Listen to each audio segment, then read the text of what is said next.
Hello, Ray. Hello, Laurie. Hi, Jenny. Hey, CP. Good evening. Hi, Carol. Hi, Ashley.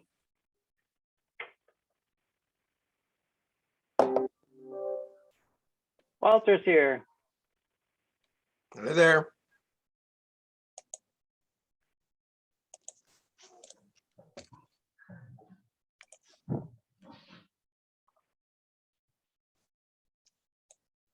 I called Walt just a little while ago and he was on another Zoom meeting. He's a busy guy. How about 4 today? Thanks for fitting us in. Well, you're important. I save space for you. Oh, My that's other so one's great. ongoing, but I arranged so I was minute taker as well, and somebody took over for me. So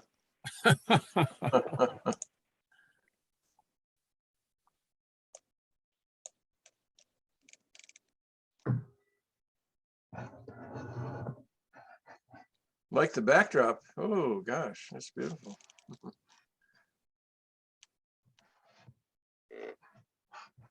This is our town flag, as you may know, and Mhm. it is the most distinctive flag in the State House. It's got to be.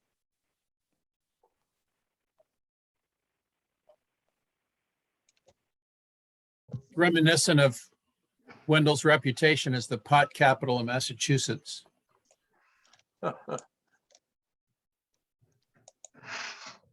Why is that, Chris? Because of colors? Yeah, it looks psychedelic, at least to me. Maybe that says more about me. I don't know.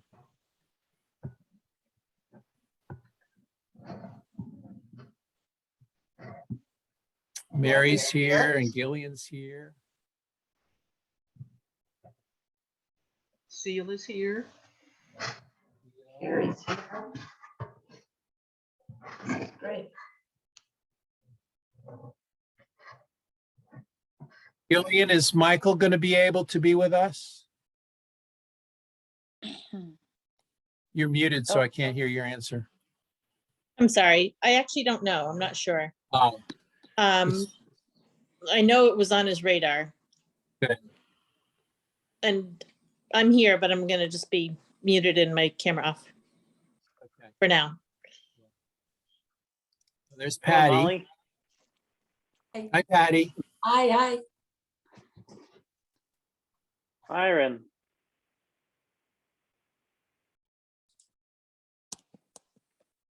Alana.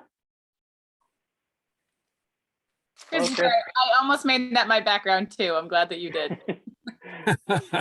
You could. It's a good background. I know, but now you're all the eyes go to you. They'll know that's all you. You have to pick a different one, Molly.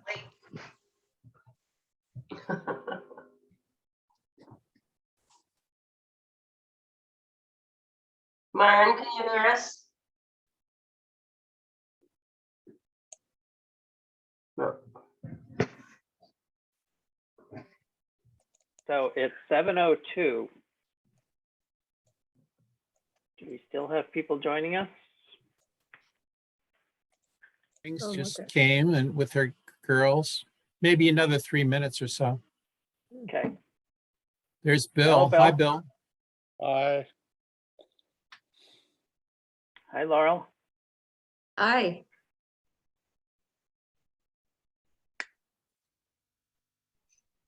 Prue. Hi, Prue.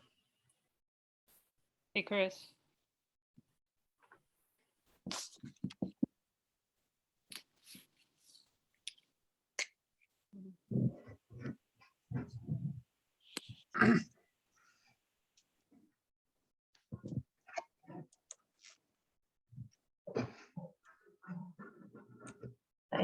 Hi, Alice. Hi, whoever said that.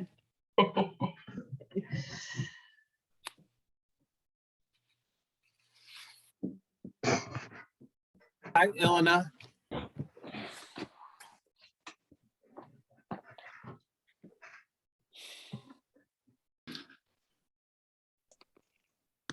I can't believe I've made it this far into the pandemic, and this is the biggest Zoom I've ever been on.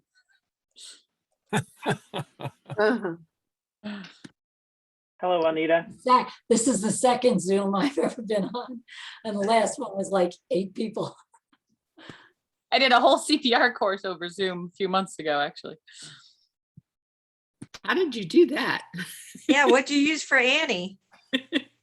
I used a little doll and my daughter came up and was watching me. And now whenever she sees that baby doll, she starts doing compressions on the poor thing.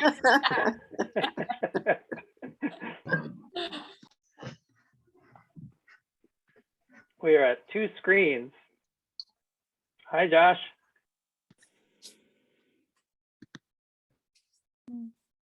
There's Josh. Hello, Anna. It's great to see so many faces. This is lovely. Was at the library today and saw some faces. It was great. You mean some real faces? Real faces with masks. Half faces. All right, I think it is time to get rolling.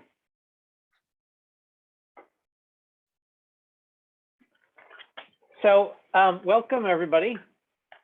This is our event sponsored by the Planning Board to bring together you, Wendell people, for us to listen to what we all have to say on the subject of what kind of future do we want for the town of Wendell. So we're doing this because our board has faced some new challenges with solar developments and marijuana. And it's been 30 years since we did the Places of the Heart Master Plan with Walt, which is a lovely, beautiful document, well worth reading. And in many ways, it has set the direction for the town since then. And there's a lot in there that is clearly still true. And yet, as a board, we were thinking that some of our decisions were based on assumptions about what this town wants, that we weren't sure were really true in the way that a master plan effort brings forward a collective envisioning and imagining. And so we thought about launching a whole new master plan, and then we heard the cost and backpedal a little bit, but we do want to make an effort to reach out to the town and ask this question: what kind of town do we want? And in this question is a tension between conservation, environmental protection, which we know is a bedrock core value of this town. It's in Places of the Heart, and it's in our bylaws. And on the other end of that continuum is economic development, making a living, affordable housing, that sort of thing. And where we put ourselves on this tension is about what trade-offs we're willing to accept and what sacrifices and what lines in the sand we don't want to cross. And we wanted to not make assumptions, but to actually have the benefit of your input. And since we're a democracy, that's what counts, right? We're here to represent you. And so we organized this event. I'm going to turn it over to Chris now for some more specific introduction for the evening.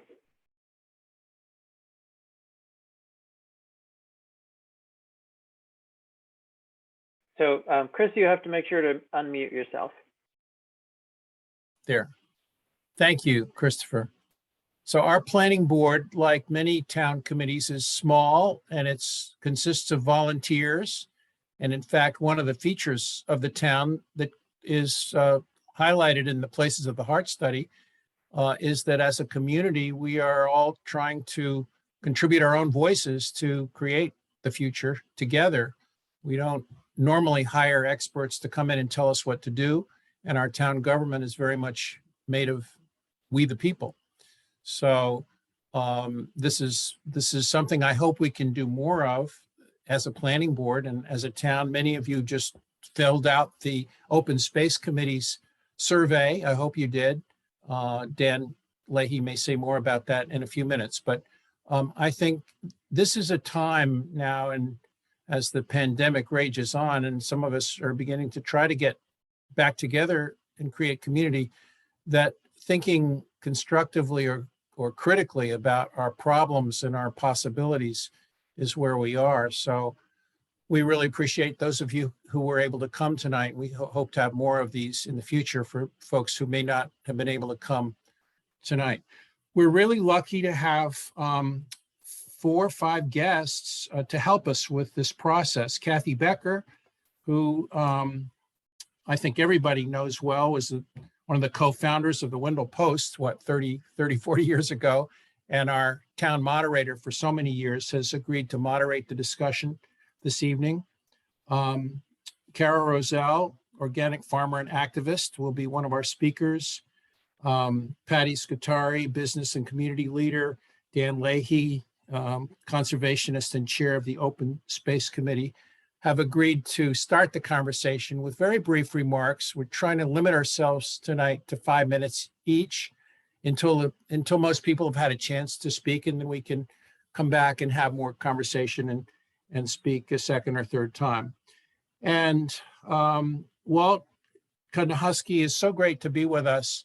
If you have had a chance to read Places of the Heart, you know what a critical role he played in helping us through this 30 years ago. I say us, some of us didn't even live here at that time, but Walter recently came back to look at the landscaping around the meeting house and give us some tips on how to grow some beautiful things and set off that beautiful building that's coming back to life now as a place of the heart for all of us. So I think Christine Teixeira is going to say a few words about how to use this Zoom opportunity. If you're not familiar with Zoom, she can tell you how to be recognized in the conversation. And after she does this, Kathy will be our moderator and will help remind us about time limits by saying 3 minutes, 4 minutes, 5 minutes, what have you. And we'll just launch into a discussion. I hope everyone who's here will unmute yourself and share your thoughts about the future of our beautiful town. So, Christine?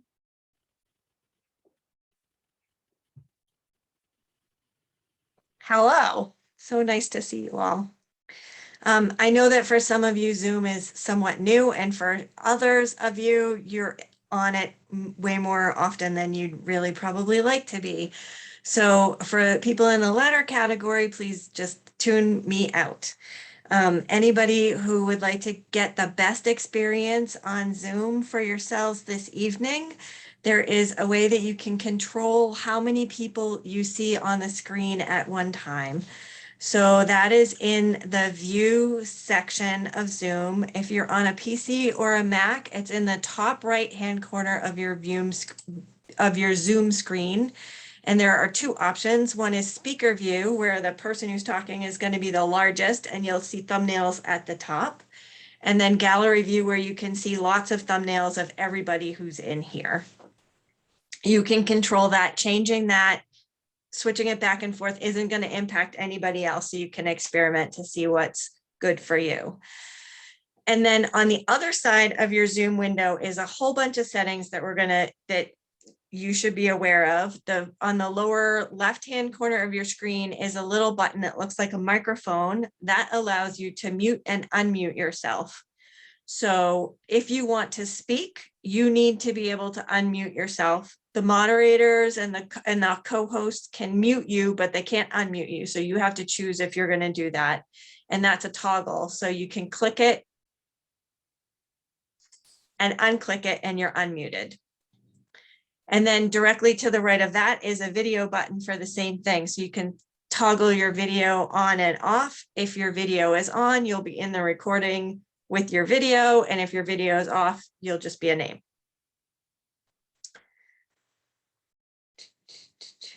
If you've come in on somebody else's Zoom account and you'd like to rename yourself, I think there were a few people that already did that, but I can give you instructions in the chat for that.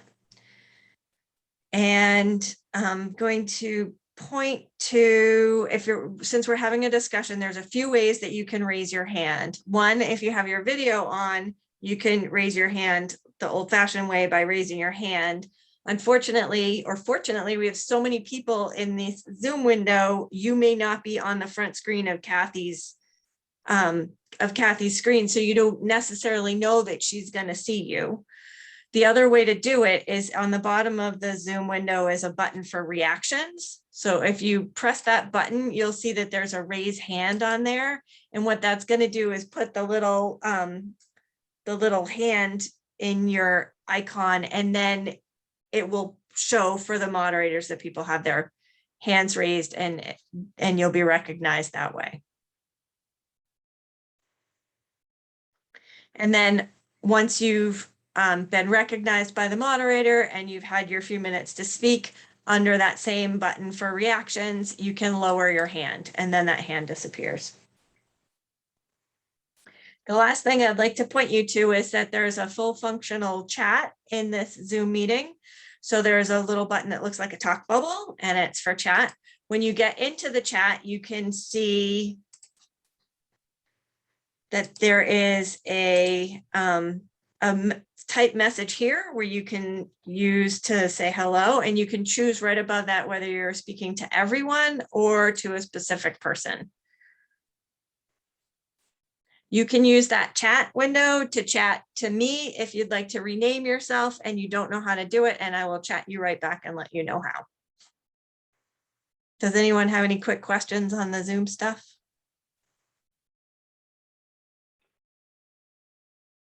Krisha, are you raising your hand? I am raising my hand just to make sure that everyone sees that we are recording this meeting, just so that everyone knows. So are we ready to begin, Christine and Christopher? Yes.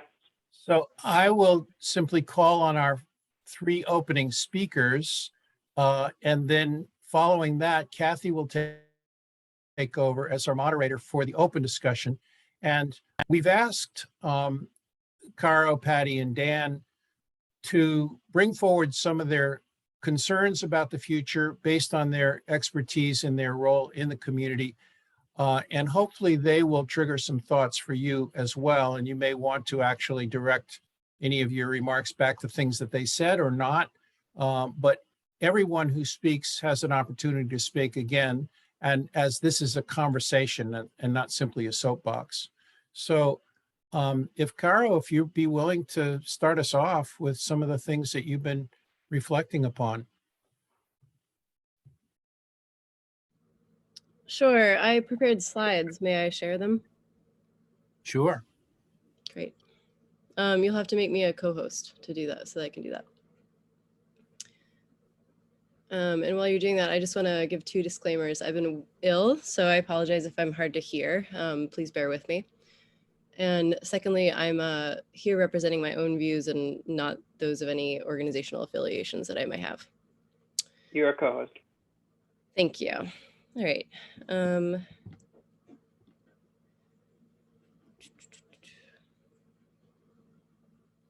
Okay.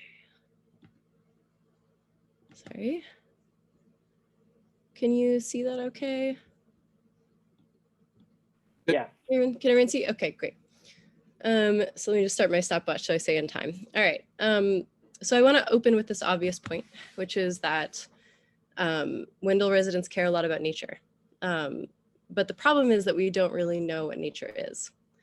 There's an assumed dichotomy between nature and human, so nature in one category and human in another, throughout our discourse, not only in Wendell, but in settler colonialist culture at large. It's present when we talk about protecting and conserving land, which is an impulse driven by the idea of wilderness, or a place untouched by humans, which is entirely imagined since human beings have been managing and influencing our environment, other species, and our landscapes for as far back as we can trace our existence. There's a significant body of scholarship, which I tend to agree with, which is that the concept of wilderness itself is an artifact of settler colonialism. So this is an excerpt from an MIT article about the invention of wilderness, quoting from a range of indigenous interviewees disputing the concept. And Ruby Dunstan, one of the interviewees in Inglakapa from Alberta, said, "I never thought of the Stein Valley as a wilderness. My dad used to say that's our pantry. Then some environmentalists declared it a wilderness and said no one was allowed inside because it was so fragile. So they put a fence around it, or maybe around themselves. So when Europeans arrived here in what we now call New England, the style of land management, which included agroforestry, game management, and perennial polycultures alongside annual crops production, didn't look like the strictly delineated and fenced off farming style that they were familiar with, and that was handed down by oppressive feudal structures. And so the European settlers imagined that they had found a miraculous landscape that just happened to be abundant in plants and animals that are edible and useful for humans. Imagining that that landscape was unmanaged allowed Europeans to consider it unoccupied, unutilized, or wilderness, and therefore qualified to be seized. As we resurface the truth about Indigenous land management into more dominant discourses, what we often realize is that places can be designed to and managed to serve many functions at once. This is what we are trying to accomplish in permaculture and regenerative agriculture, which of course owe their roots to Indigenous land practices. And in fact, Wendell soils are not really suited to European style crops production. We have mostly thin, bony, sandy soils that can grow annual crops only with great effort, inputs, and care. And our land is really best suited for perennial agriculture, like rotationally grazed livestock on pasture, for tree crops and other creative land uses, some of which may stretch our definition of agriculture and collapse the distinction between wild intended, agriculture and forest, working lands, and wild lands. And I think that this collapsing is healthy. I would argue that we should make it a primary approach to our decision-making strategy. So imagine that we were to inventory our community values. And this is just a back of the envelope list that I made to demonstrate in this exercise. And that we associate roughly and imperfectly within the following facets or sectors: ecosystems, human concerns, and climate change dynamics, recognizing, of course, that they're all interconnected. And I'll note here in this exercise, I included climate change as its own sector because it's an existential threat to the other two parts of the whole. We could then evaluate all decisions we face as a community through such an inventory of interconnected values. In addition to taking an integrated approach to deliberation, a regenerative approach to decision-making would suggest that we seek out projects that clearly indicate stacked benefits within our identified values over those which would favor one sector over another. So, for example, instead of either saying yes solar farms or no solar farms, which I think is really a response rooted in a sense of conflict about nature versus human spaces, or even climate change versus nature, we ought to be able to assess the specific proposed installation and management practices of the project against what we explicitly value as a community within the interconnected realms of humans, ecosystem, and climate change dynamics. If we take this more nuanced approach, we may find that some solar farm projects meet our values while others fall short. What I've just shared is a very simplified example of regenerative design thinking, which is its own active school of thought and community practitioners, of which I am not an expert. And I encourage everyone who's interested to research and learn more about regenerative design thinking. But before I close, I'll just quickly note a few things that are happening in Wendell already that are examples of regenerative practices, or practices that integrate sectors and promote stacked or circular benefit structures. The community garden, the Wendell Food Forest, Adam Cole's pollinator habitat plantings, Good Neighbors, the Free Store, and all the exchanges and sharing via our listserv and directly between our neighbors. So I have more questions and answers, and I'm at time, but I guess I'll just spotlight one, which is how can we bring an ecological and climate change values lens to decisions that on their face may appear only to be about people? And on the flip side, how can we take an approach to conservation that's more inclusive than exclusive of land uses and people? That's all I have time for. Sorry for going a few seconds over, and thank you so much for offering me the opportunity to share my thoughts. Wonderful, Cara. Thank you so I'll try much. to stop staring. So I'm sure people may want to get back to Cara's presentation later in the discussion, but let's move to Patty Scutari.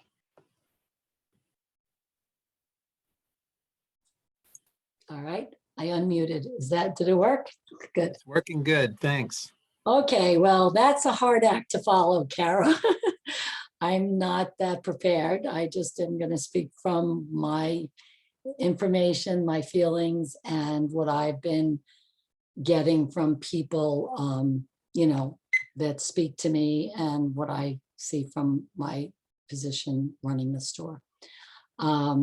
So my concern for the future of Wendell has been for quite a while how people can age in place here. How as people come to the point of retirement and they've lived here their whole lives and they want to stay in Wendell because this is the place that they've chosen and they've created. How do you do that when you wind up, you have a home, but yet you want to retire and you wind up on a fixed budget? So, so here in Wendell right now, the taxes are only going to go up. We have a huge piece of land to manage. Our town is very vast. And we all, so the burden, the taxpayer burden, and from what I've spoken to people on previous boards and different folks that I've spoken to that have intelligence on these matters that I'm concerned with, I've found some information that's right now, the budget that the taxpayers, the landowners, whether that be commercial or residential, are responsible for this year is $2.5 million. So 500,000 of that is commercial ownership. Businesses like my own and Diamond Farm and other businesses in town. We carry the burden of that $500,000. The other 2 million that we have to come up with to run our town comes from residential zoning. So we have currently, according to the census, we have about 900 people in this town. And we have 350, somewhere between 350 to 400 residential taxpayers. So $2 million spread over, let's take 375 households or residential owners have to share the burden of that $2 million. And we all know that that's only going to get more and more as time goes on because the price of everything, heavy equipment, paving roads, it's all going to go up. It's not going to go down. So and 60% of the land that is here is off the tax rolls from what I've been told. If I'm off, it's only because this is what I've been told from other people that are involved with town government. So 60% of the land is off the tax rolls, and that is, state-owned property, which they do pay something for, and properties that have been donated to the Sierra Club or the Audubon Society, things like that, or in chapter whatever protected properties are. So anyway, so these 300, let's say 375 landowners or households or residences have to share the burden of $2 million to pay the town so the town can run. So when a person gets to an age that they want to retire, if they're on Social Security, and let's just take a figure of $900 a month, because from people that I ask, that might even be high for people, a lot of people in Wendell, but let's just say you're getting $900 a month on Social Security. So the average tax bill in this town, and that's just the average, it doesn't mean it's yours or whatever, but is like $5,300. So that is half of someone's income for the year. So if your house is all paid, you don't have a mortgage, half of your income, if you're on Social Security, is going right to pay taxes. And so that's where the problem comes in. I've heard many, many people say to me, I don't know, I can't retire, I have to keep working, I can't do this because I want to live in Wendell, I don't want to leave Wendell. So that's what I'm hoping that the planning board and the discussions that go forward can figure out a way to keep the people who have been here for decades trying to create this beautiful utopia, kind of, I want to say, because I'm here for 29 years. Oops, I'm already over. Okay, I'm sorry, that was 5 minutes. So anyway, so I'll be really quick, and if you don't mind, can I go another minute or so? Okay, so, all right, so we need larger taxpayers in this town that will contribute more. So how do we do this? So this is the big question in my mind. Do we need to have designated areas for commercial development that people can be comfortable with and be happy with, that it's not like in their backyard, or everybody understands that this is where we can have commercial development? Or, and if so, what kind of industries do we want to bring here? What can we all live with? What's comfortable for us in our situation? Do we need to change lot sizes? I mean, we don't want to, the school is a tremendous part of that tax burden. It's $1 million is for the school, but $600,000 of that $1 million goes to special ed. And because there's no reimbursement for that through Chapter 70. So that's a thing we should look into, because it depends on the level of care that these people need. So if you have 25 kids that have a low level of special ed needs, they give nothing. But if you have kids that have greater needs, then there is more. Thank God we don't have kids that have greater needs, but it's still not fair and equitable to small communities like ours. So that might be something for a committee to work on, trying to gather with other small communities to work on getting more from the Chapter 70 reimbursement, or trying to change that. My other thought was senior cluster housing for seniors, taking lots that right now could be utilized to put a few small units for people so they don't have to leave Wendell. And I had a few other thoughts, but I'm out of time. So I'm just going to say, I'm going to leave it at that, and we can open up the discussion. Thank you so much for having me. Wonderful, Patty. Thank you so much. You just scratched the surface, I feel, but that's why we're all here. Dan Leahy. Well, thank you, Chris, and thanks for the planning board for the invitation, and good evening to everyone. I have prepared remarks that will run for 5 minutes, and they're my personal vision for land conservation in Wendell. So I just want to make sure you know that. Although I'm the chair of the Open Space Committee, these are my personal views on land conservation in Wendell. So thank you. My personal vision for land conservation in Wendell is pretty simple.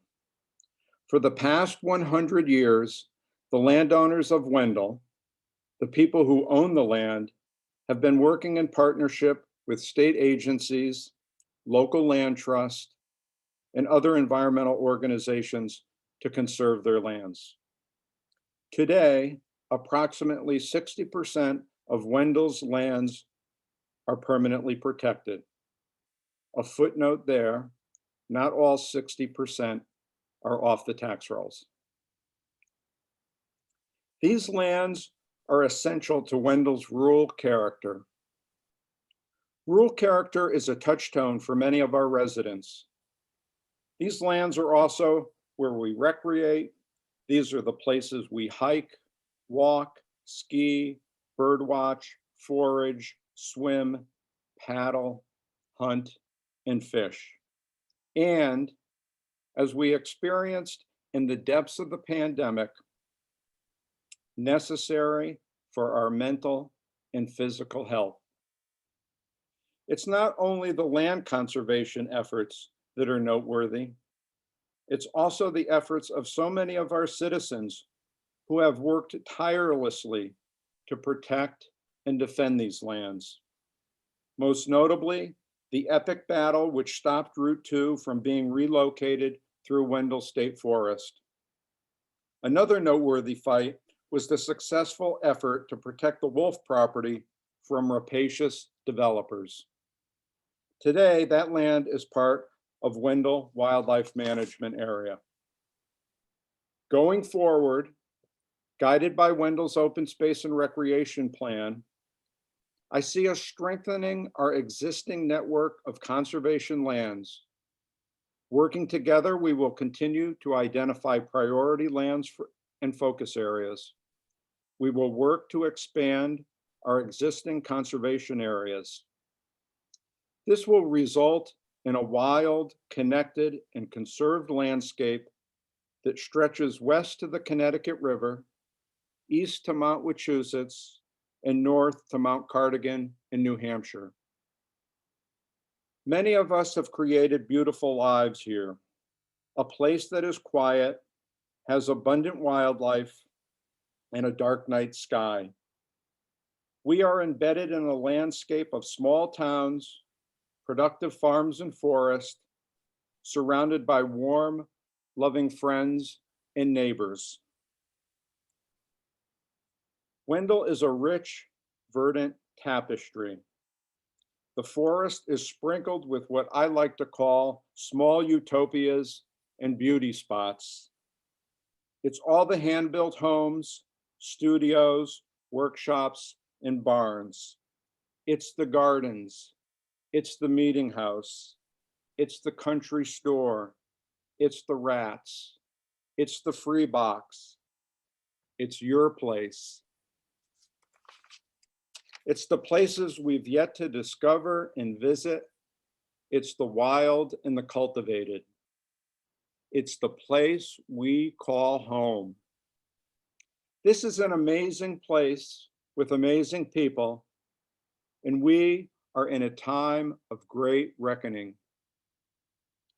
I believe the work we do together to protect our forests, wetlands, and agricultural lands will become the hallmark of Wendell's contribution to addressing the two existential crises facing us today: the global climate crisis and the global biodiversity crisis.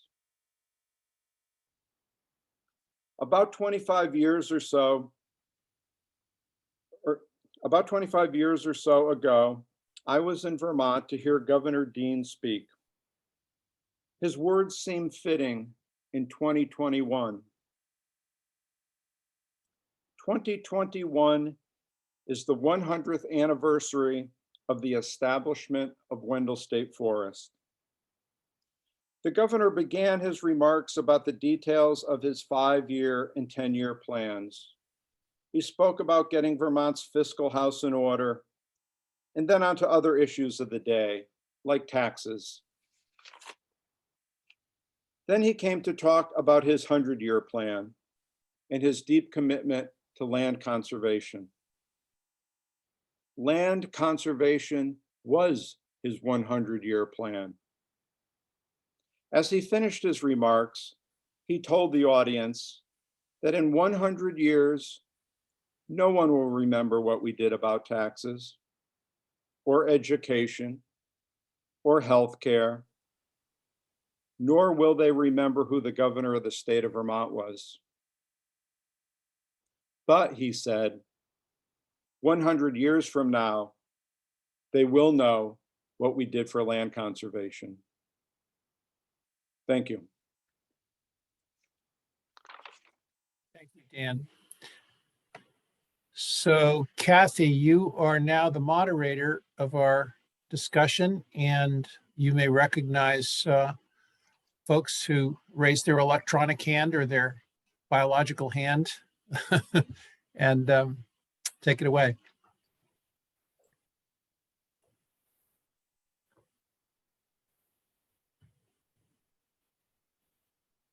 You're muted still, Kathy.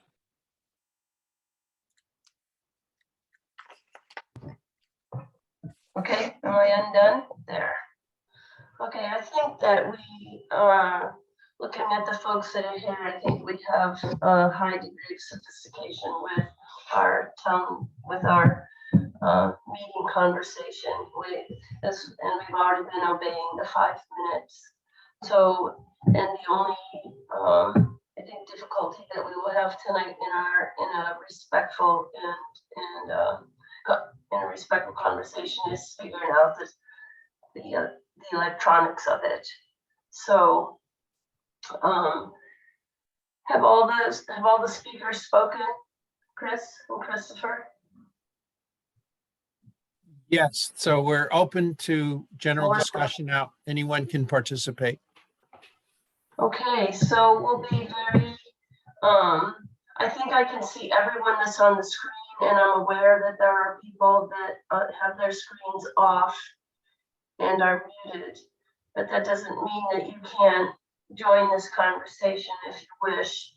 Either through turning on your microphone, or if you can see the chat to request, but this time, well, I can see everyone on the screen, and I have a friend here. I can see everyone on the screen, so we can begin with raising hands.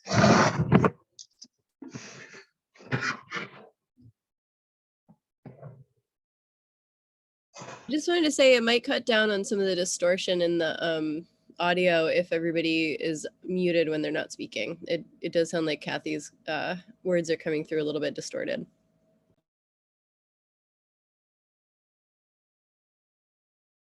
Okay. Ashley?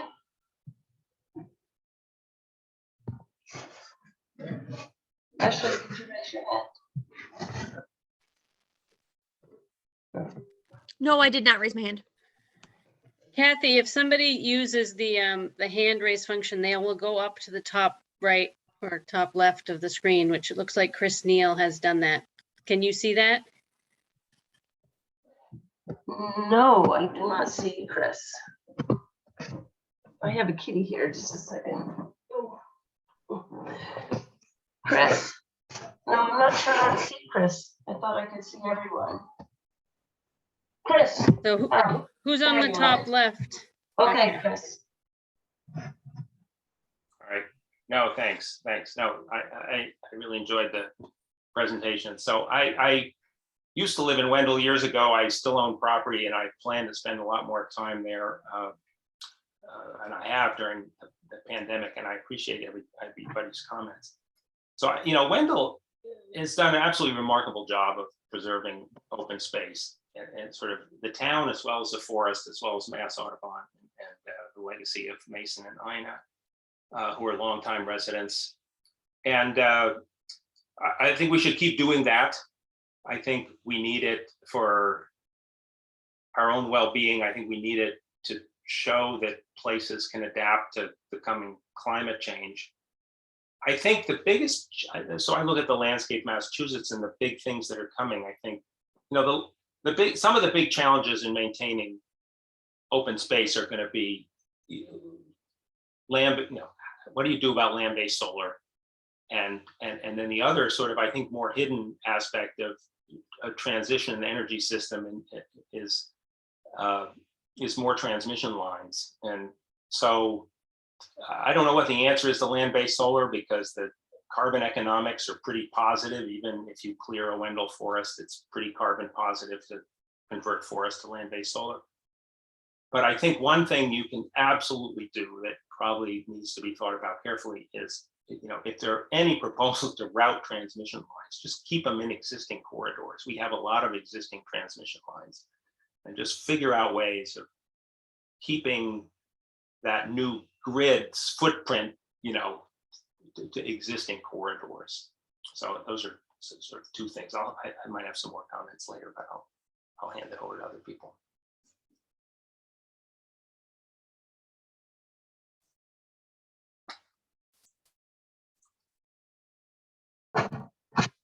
Thank you. Ray. Thank you, Kathy. And I just wanted to first say that those were excellent presentations, and I really appreciate the different perspectives that were kind of laid out in those presentations. I think going back to Kara's presentation, I really liked that idea of kind of looking at projects and being able to integrate, kind of vertically integrate projects into kind of the multiple benefits they may convey, and to be able to weigh projects kind of based on that. I also think that, I think that I don't necessarily think that land conservation and economic development are like on polar opposite spectrums. I think that they're sort of, they're different needs. And we have other needs too, like housing, energy production, transportation, affordable housing. When I say housing, senior housing, and that really kind of the planning process is more around how to integrate these things, sometimes how to balance them, but I think kind of viewing it holistically and how to integrate all those different needs together, because they all really serve rather important functions, and I think one doesn't necessarily have to happen without the other. One doesn't have to detract from the other either. Like I think our conservation development bylaw that we have on the books, for example, is a great example of how land conservation and housing can be integrated together, where you actually have density bonuses for conserving a certain amount of land. And that can, help solve the issue of, for example, wanting clustered senior housing or cluster development housing, but also having a set aside. So I think that's one really good example. And I think as we bring more kind of infrastructure into town, potentially even with the broadband having come, that there may be some more opportunities that arise for developments like that. And I think that even for future planning on other avenues, whether it be solar or economic development, you can kind of you can craft bylaws that do similar things, kind of integrate different needs together. And I also so I guess I would say that I also just wanted to say that in 2004 Wendell went through a community development planning project where we had a committee of citizens that crafted a community development plan. It's a 234-page document. It's available on our website, and it addresses, land conservation, economic development, affordable housing, transportation.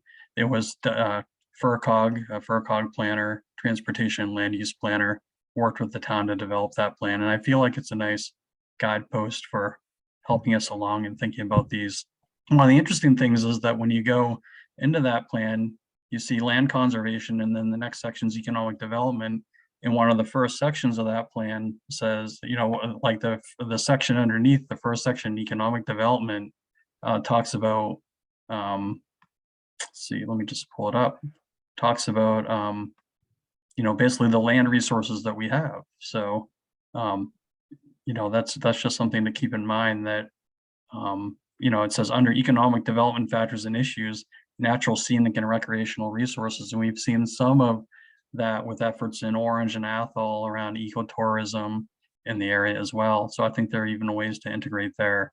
So I would just sort of, as we're planning the future, I think we can look at that community development plan, but I think we have really urgent needs to be addressed. And what I'd like to see is definitely action on a solar bylaw, because we've had a moratorium, and I think that bought us some time to draft the bylaw, but I really think that's an urgent thing to get on the books and really get developed. I think the transmission thing that Chris mentioned is interesting. If those of us who have been paying attention to Maine and the recent referendum they had there involving the CMP power lines there, and that's I hadn't really thought of that. But we also have energy storage here in town, and I would just like to see all the town boards work together in an integrated fashion to really examine that plan and make sure that it balances, any state needs with local considerations as well. So I think I'd just like to leave it there. Thank you. Thank you.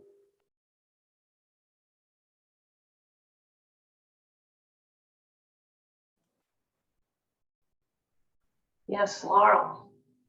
I have some questions. I never thought of open space as being anything other than open space. But I'm thinking now that what it is undeveloped land. It's land that may be forested, that may be undeveloped in many ways, so that when I think of open space, I'm now beginning to think of the value of the scenic route, the scenic views, but also what we have that contributes to clean air, clean water, healthy soils, and that does include forests. And when we think of solar, I think of how we need to conserve the values that the forests give us, the benefits of the forest. And I'm thinking of that in a long-term way. In other words, how those forests take many, many years to develop and sequester, hold on to that carbon, and the soils which rely on those roots of the trees and the foliage and all. And, you know, the solar arrays may last 30 years. So there's that time differential that we need to consider too. Okay, I'm not organized in my thoughts, but that's one thought. Thank you, Laurel.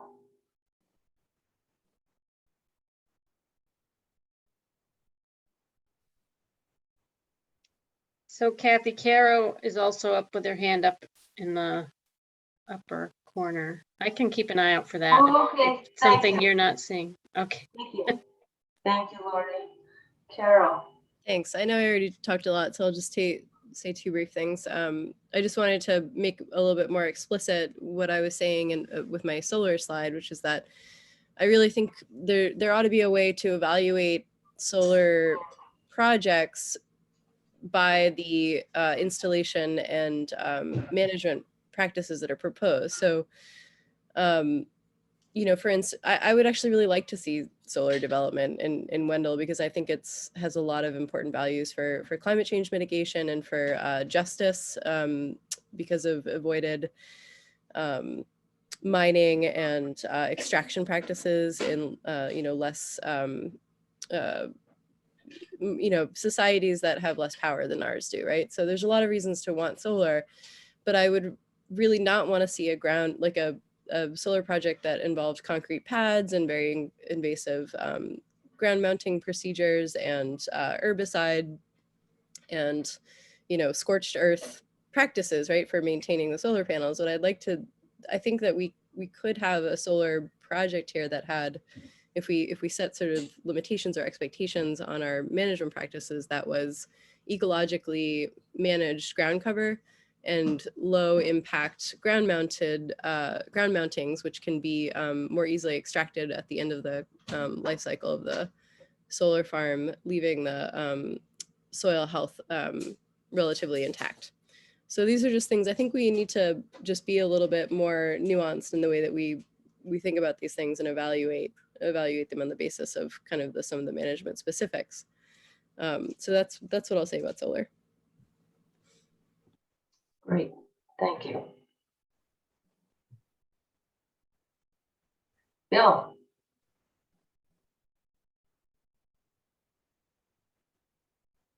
Bill, you're muted. Mute. There I am. Sorry about that. I want to join in the universal approval of the presentations we heard. They were terrific, covered a lot of important issues, and I'm just delighted to be part of a town with people that come so thoughtfully prepared to a meeting like this. On the solar thing, I'm opposed to cutting down forests to build solar, ground mounted solar on large scale, because forests do so much for us and they do things nothing else is doing, both in terms of the biodiversity crisis and the climate crisis, because they're actually taking CO2 out of the atmosphere and keeping it out. So that's a critical thing that we need to do, because it's clear from the shenanigans in Washington, the failures in Glasgow, that the climate is going to get worse, and we're going to have to be even more dependent on getting CO2 out of the atmosphere. I think we need to have a more proactive action with regard to the solar. It's a threat, but it's also an opportunity. And I think we should be looking for places where people in town are happy to have solar. And we can, if we could designate such places up front, we could seek development partners to put facilities in that meet our requirements. And I'm very concerned that if we're going to house solar development or battery storage or the like, that the town actually benefits from that. For example, if we have a mass outage and a big storm, we should be able to go to the facility and charge our phones and our batteries to have a light at home, even if the electricity's down, and things like that. I also really appreciate the desire to get a stronger tax base and so on, but I'm entirely open to suitable, clean industry or manufacturing and so on. But I do think we need to be a stronger voice in Boston. It's just ridiculous to pay for schools with property taxes. Our children should be a core value for the whole Commonwealth, and that's what we should be joining with other towns to promote. And I have a lot of other thoughts, but I'll just leave it there right now.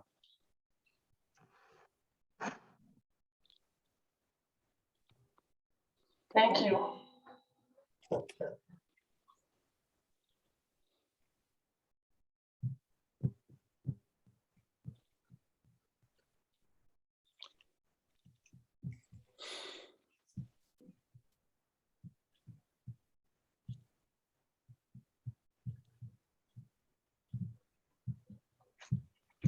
Ray?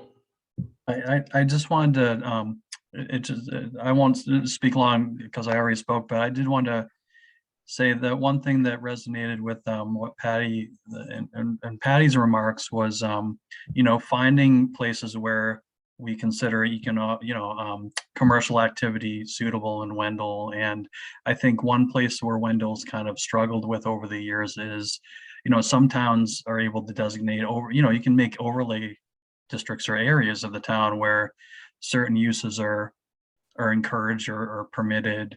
I think that a while back, I remember Robert Heller also talked about mixed use zoning or village center zoning also.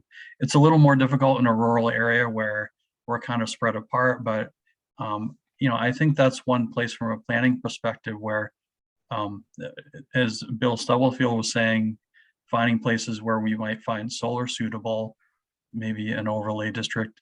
You could also do that for a commercial district and just identify areas in town where it makes sense, and it's by consensus because the town meeting has to vote on any zoning changes, and you would hope that a comprehensive process for identifying those areas would involve a lot of citizen engagement and planning board hearings, of course, and then ultimately town meeting votes.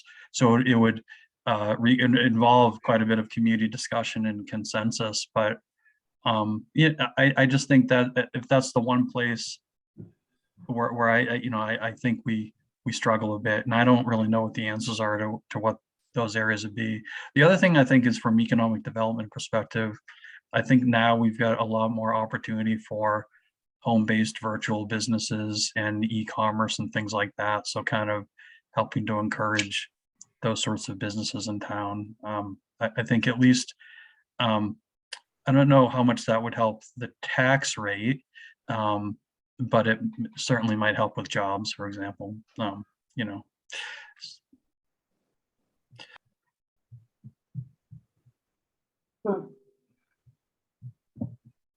Bill? Did you want to say something? Who are you calling on, Kathy? I thought that Bill was indicating he wanted to speak. Prue has her hand raised. Good, Prue. Okay, where's, okay. Prue? Yeah, hi. I just Okay. wanted to point out that, when I was on the planning board around 35 years ago, we started, we created a conservation development bylaw, which has been worked on and improved over the years. And I just wonder if there isn't a way to, make that, to really cultivate it. Is there a way to really optimize its usage instead of, it seems to me that it hasn't been, well, really it has been bypassed over and over again. I think Idoween's. Except for the Idoween's project. So the question is, what can we do to really jumpstart that? And also, is there a way to make that somehow profitable for the community? Certainly to create housing for people that is affordable, but in a way that perhaps creates a village center cluster in and of itself, where there can be some kind of economic engine that's included. Just throwing out thoughts and ideas, but knowing that it's there and it's been bypassed way too many times.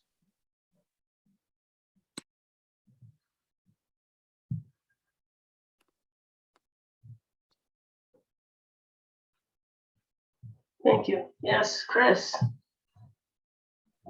So I just had a related thought, and it's really more of a question. So it seems to me that to address Patty's question of how people could continue to live in Wendell, is one mechanism is to create accessory units on properties that would allow either people to get help living or to create a rental opportunity. And it's always hard to find a place to live in Wendell. I think the trend, if we're going to save the planet, has got to be smaller living spaces than we currently sort of on average occupy per person in Massachusetts. And anyway, so I think there could be some opportunities there. It's not as kind of maybe as as sort of comprehensive as the sort of cluster approach, but I think it has some merit in terms of just easy. I mean, it's not hard to build an accessory dwelling in Wendell compared with lots of other places, but it just could play a big role in how we maintain that, how we make progress on housing.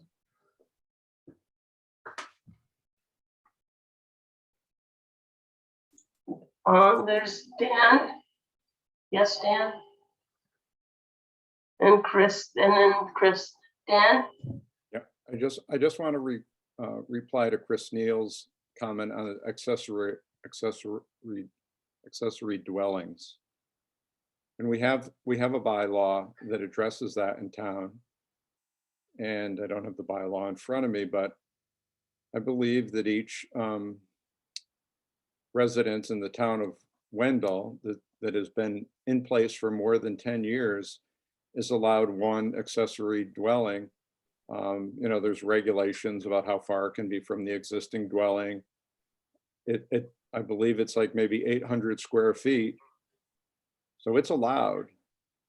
What's interesting is this kind of ties back in with Prue's comment. We have a conservation development bylaw that's very good. It's only been used by Swallow Rise, Inc. I don't know how many accessory dwellings have been built since we've had that bylaw. But again, it's not where people have gravitated to as far as creating more housing, whether it's for their children or the children possibly move into the larger residential dwelling and older adults move into the smaller house.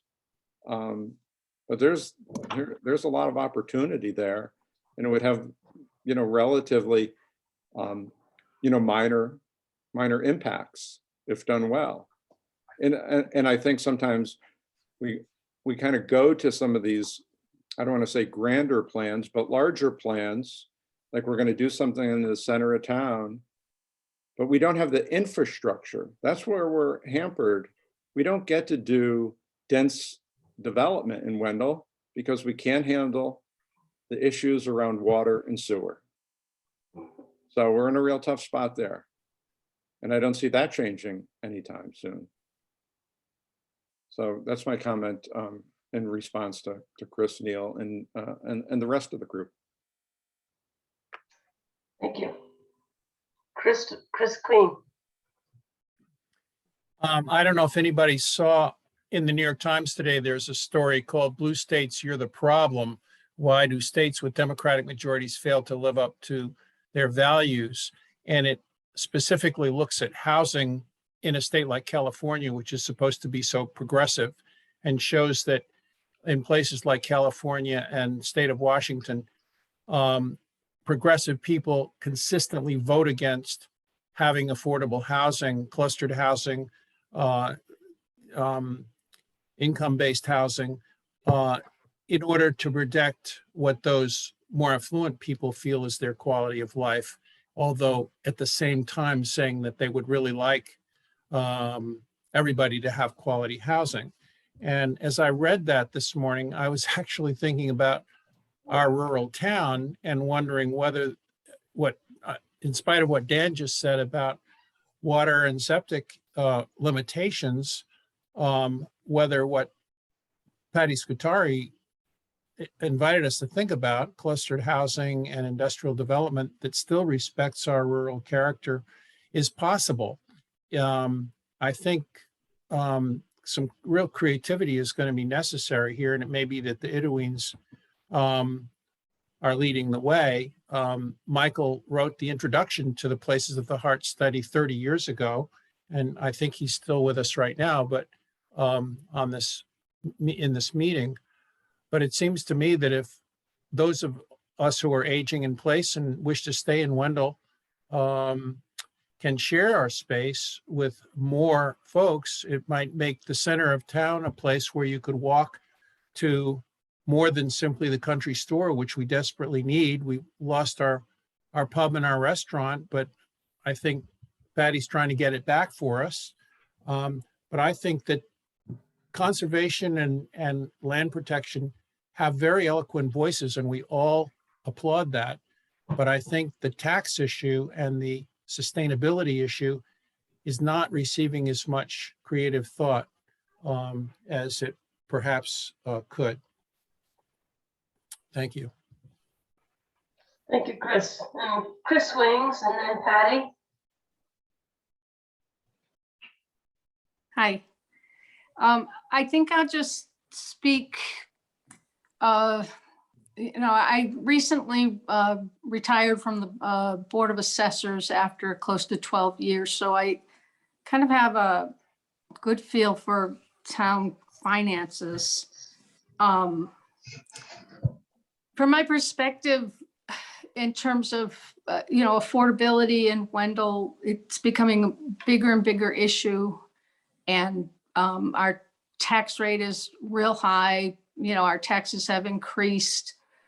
We're not a town that, we're not spending in excess. It's not like we're overspending. We're spending what we need to run the town. And, a real big piece of change that has happened over the last 10 or so years is our school age population has increased a whole lot.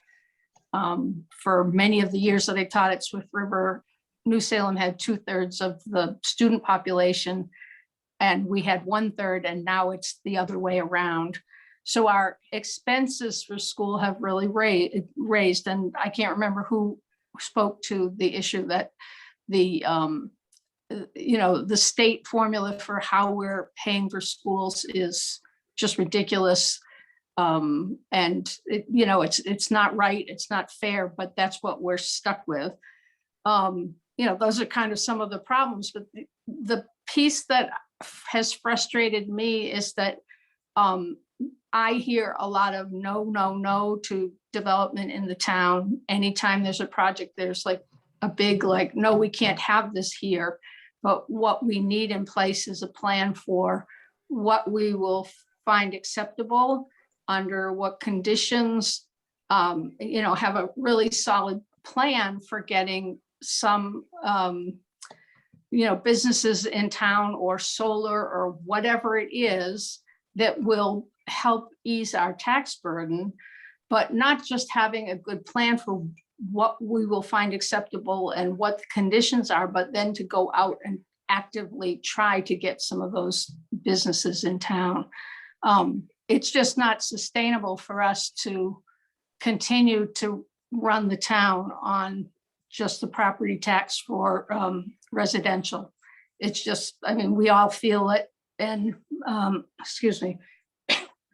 It's just something that I would really like to see the planning board be, have a plan going forward for what are we going to try to attract to town, and then have the town actively try to get some of those businesses. Thanks. Thank you, Chris. Patty? Hi, okay. Can you hear me? Yeah, good. Yes. All right.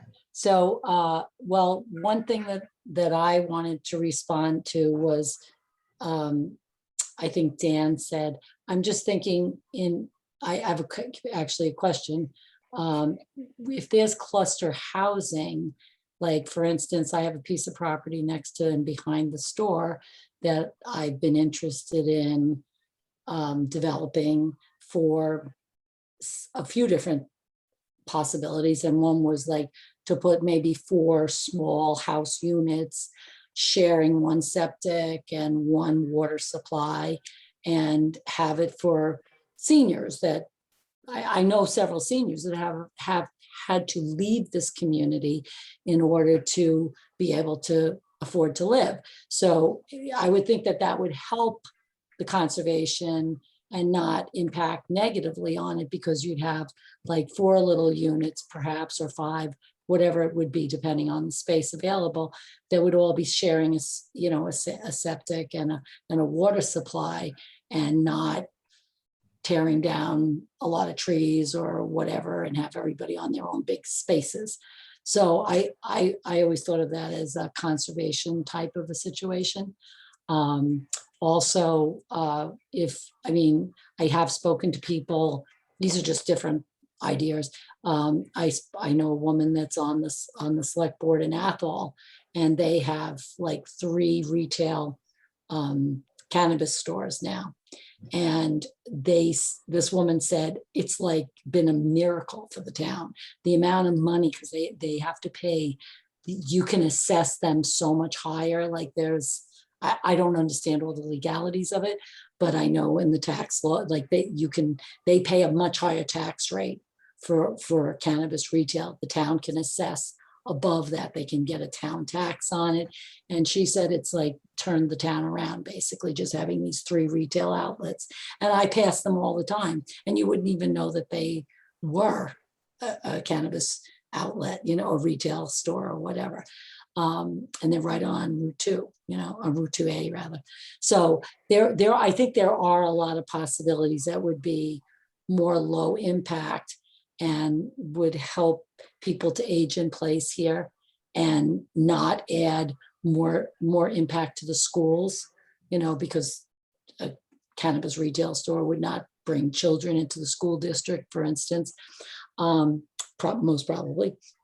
So I don't know, that I just wanted to find out what I thought, unless I misunderstood Dan, I would just like to understand better, and that could be a private conversation that we could have, unless you want to elaborate on it, Dan, how that wouldn't cluster housing, unless I misunderstood you, that would be a negative impact on conservation.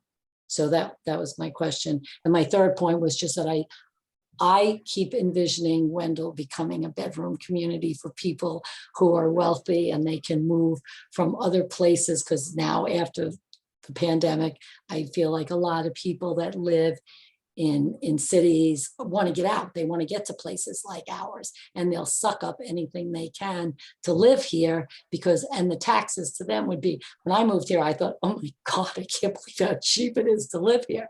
But then when you live here for a long time and it catches up on you, you feel it, because people aren't making as much money as they would in places you know, like New York and New Jersey and Connecticut. So anyway, so that my fear is that we're going to slowly but surely lose what we have to a different mentality. So I want to preserve Wendell. So I'm not like trying to advocate for like bringing in a bunch of stuff that's going to change us. I just want to be clear about that. Anyway, so maybe, I don't know if Dan at some point would like to respond to that. I want to say first, just Carol. Carol, did you have your hand up? No. No.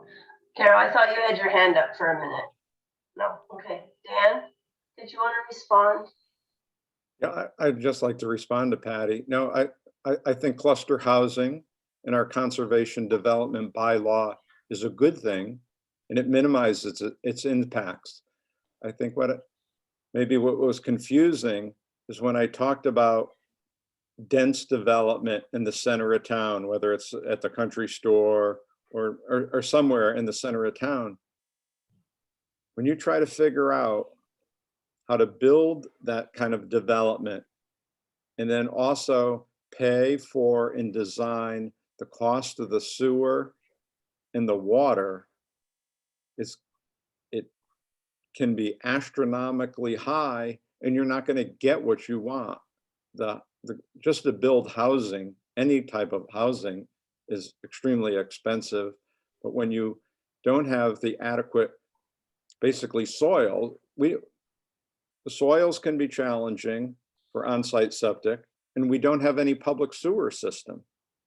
Now, I know that we have a sewer system that, you know, deals with the town offices and the meeting house, and I'm not sure what else, but I don't think it's designed to take large volumes. So those are the things that we need to overcome, and to overcome them is probably going to be very expensive. So that was just, we can talk about these things, but I think we have to look at them on what are their possibilities. We can't just dream about affordable housing. How will we build it and pay for it and make sure the infrastructure is there to support it? That's just one of the discussions around affordable or senior housing. This is really complicated stuff. And we've been here. I have seen more, you know, plans of Wendell with, you know, always there's a circle around the center, and that will be the community center development zone. But we haven't been able to move forward, and I think I know why it hasn't happened. So that's my response to that. It's not that cluster development is a bad thing. Yeah. Good, thank you. Anna, welcome. Good to see you. This has just been a great discussion. I want to thank everyone. I just want to bring up a couple of points, other points, and that is, if we look at this town in terms of the climate and the biodiversity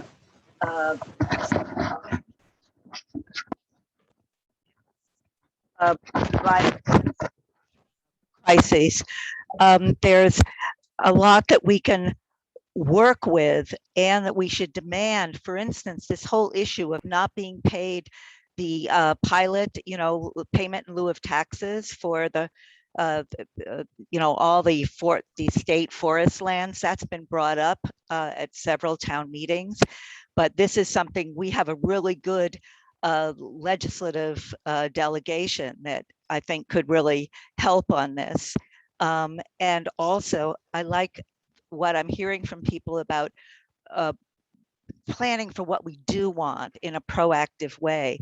And one area could really be nature education. I mean, this is serious in our country. People do not understand, you know, the biodiversity issue, forests, their roles, and there could be, you know, there maybe could be income producing projects around education that could really build on what so many people have conserved and worked so hard to keep, because when you look at the, we're part of a green belt that is really in danger of disappearing because of what's considered cheap land value here.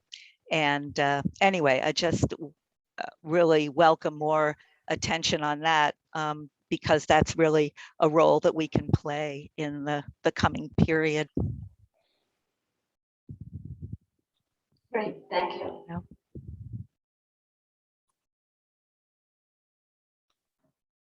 Julia has her hand up.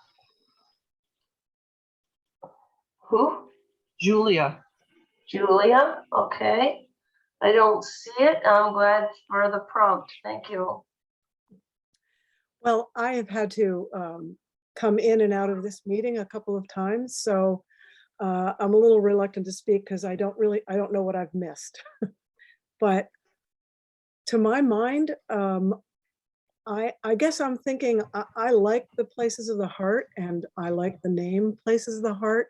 It feels egalitarian and non-hierarchical, and I think a community of people developing, I guess redeveloping or adding to the Places of the Heart would win my vote more than a sort of, led by a group effort to a master plan. That's just a personal aside, but to that end, what I want to say is somehow, well, not somehow, completely and truthfully, Wendell cannot be everything, and it cannot fit everybody's needs. That's just sort of a fact of life. Just like in our own personal lives, we can't have everything we want, at least not at the same time. So if we were going to update the Places of the Heart and reflect on that in a serious way, some group of people, and then maybe a town meeting about it or whatever, what figuring out what are the most important things, that Wendell has, the features that Wendell has that are realistic, ways that we can include other people or issues that we feel are important, land that we feel is important, solar is important, lots of solutions to these problems are all important.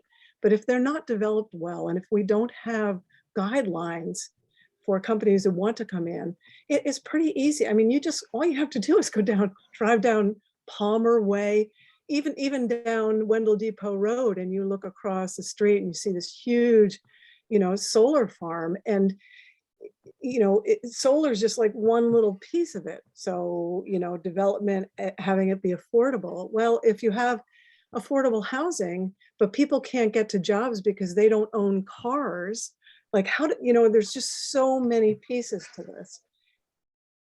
I'm wondering if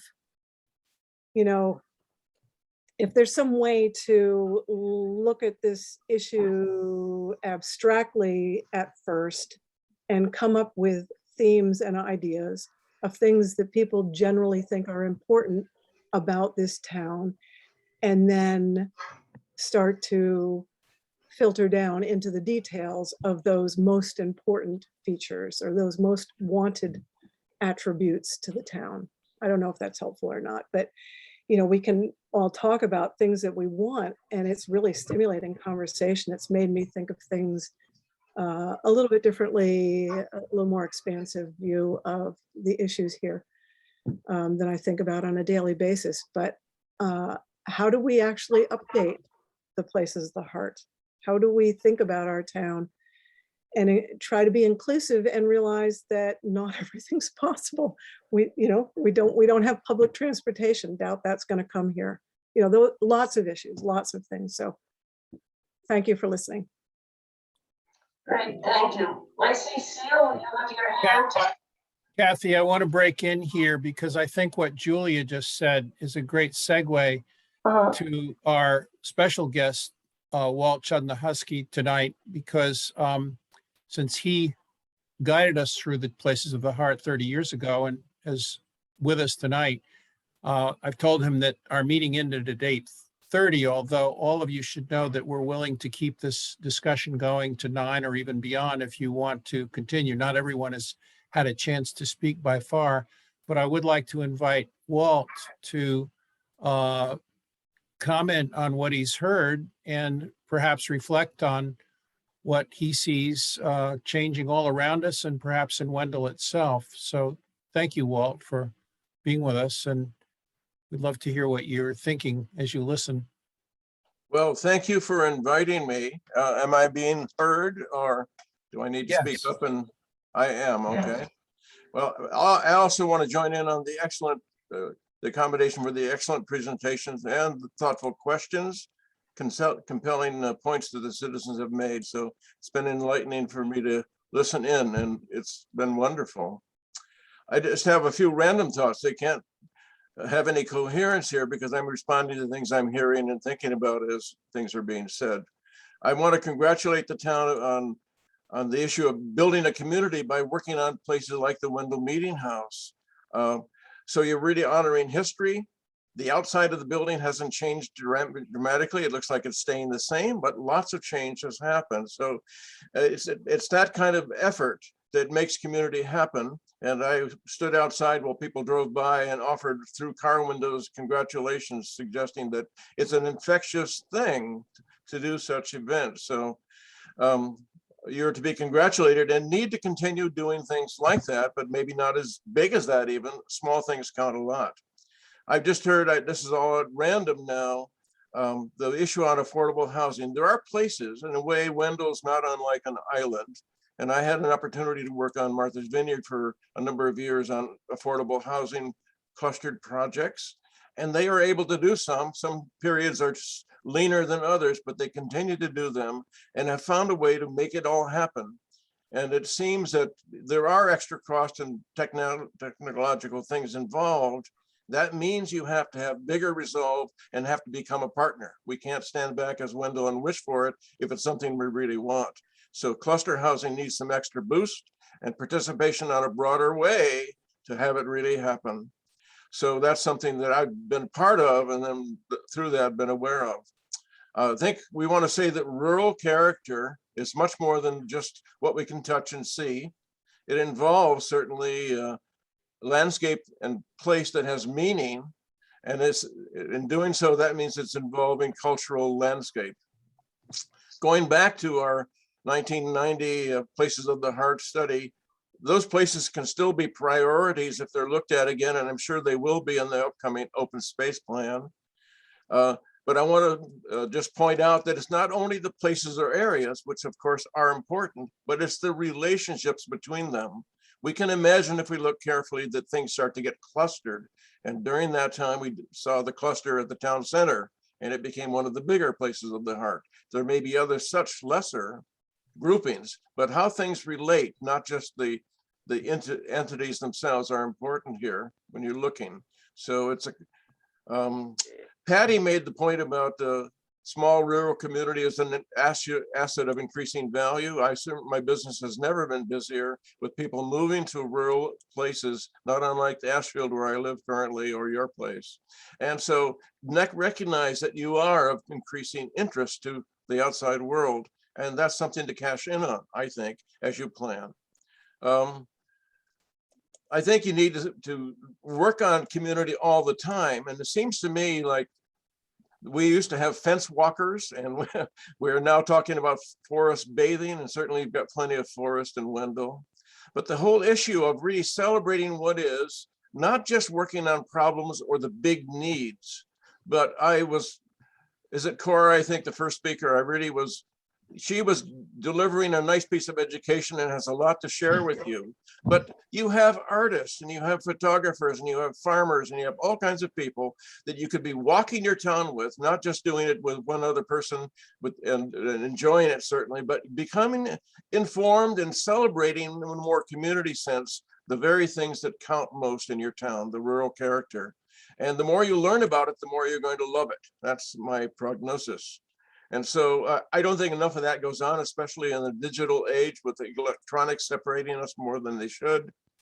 So do that. I think we're impoverished in lots of ways in terms of community. I won't accuse Wendell of that because I think we've got ample, but one would want to look at the curve and make sure that it's not on the decline, that you really are putting energy into events and things, they're just celebratory, not working, even though that's a great thing to do, and problem solving or need resolving, but working on just celebrating what is somehow. So that's something I'm going to suggest is something you want to think about. Great questions that Kara offered. Education in every form is going to be important. I'm going to say also that don't make conflict either or thinking before it's time, whether it's conserving land or building cluster housing, putting things in adversarial positions in our mind. Somehow if you can work on the planning to be a yes and or yes and more, it's a better starting place, and not make conflicts that aren't present. So good planning really has to be inclusive and careful thinking. I was partial to the notion of looking at the details and making sure if you do choose to have solar that it isn't doing things you don't want it to do. And there's a lot more that I could say about solar, but just do your homework on whether you are really getting what you think from the effort of doing it. So I think you need to go backwards. There was some intonation tonight about taking stock of not only the places of the heart, but a recent study that was done by, I've forgotten who has actually done the plan for you, but don't think you have to start from the beginning. Go back and spend time really digesting the good and hard works that have gone before you. They're excellent, standing blocks to grow from. And so it makes the task easier. And it's a way to come together. Let's read the report all together and have an evening discussion, this most recent report that got mentioned. So I was partial to Carol's point about the nature of the town and soils, and it dictates a more regenerative and biodynamic approach to food production. The regenerative lens, in my mind, must be applied to all the change that's going on in Wendell and all communities. It's the biggest help of all in terms of mitigating the temperature rise and climate change to the extent that we humans can do that. So we need to be looking at that, and Wendell can do its part with an alternative to standard agriculture for sure. I think anytime you spend time developing a vision for the future, it's a very good thing. But try not to tackle everything, and that's already been said tonight as well. Address a few topics. It's a very funny thing. If you pick topics that are timely, there are two aspects that I've discovered in my work as a planner. There's some topics that are really important, and you might be able to rank them high to low, and there are topics that are timely. And it may be timeliness outranks importance, that you tackle something because the resources or the interest or whatever is at hand to tackle it, not because it's the most important priority, and not because you won't go to that most important one at another time. So look carefully at how you sort out and what are your chances of making a success by picking wisely just a few topics. And for the person who said we can't do everything, I agree with that. So thank you. And just two more points, that solar to me, cutting down forest for solar is the thing I would advise not to do. And you've got plenty of forest in Wendell, but I also would say you have limited but still valuable agricultural soils. They're about as important to me as forest. So I think places of the heart is a probable and worthy place to start with priorities. There are other things, they've already been mentioned. Ongoing works and recent works are going to be valuable to you. So there's some random thoughts. Sorry for the incoherent linking, but an outsider sneaking his nose under the tent here and trying to hear what you're talking about. Thanks. Great. So much, Walter, for coming and joining us. And we know you're close by in Ashfield. And in fact, the Walter Kanahusky Associates is still a very active organization. Walter was a co-founder of the Conway School of Landscape Architecture and the Conway Design Associates, which worked with us 30 years ago. So we know you're nearby, and we will call upon you whenever we get confused and lose our way, because you're just great. Thanks so much. Thank you. Well, I hope that helps. Thank you. Right. Well, that was such idea dense that I let the clock run on. And we had, I see you pretty, and I wanted to check on Seal because Seal, you were first. I do need to say something. about the Conway School of Design, and they worked with us a very long time ago and helped us design a reasonable and prudent alternative to Route 2 coming through Wendell. So we owe a lot, and I just want to acknowledge that at this moment. But I want to find Thank Seal, and then Trudy's been waiting, and Elena's been waiting. Seal. Hi there. Can you hear me? Yes. Okay, cool.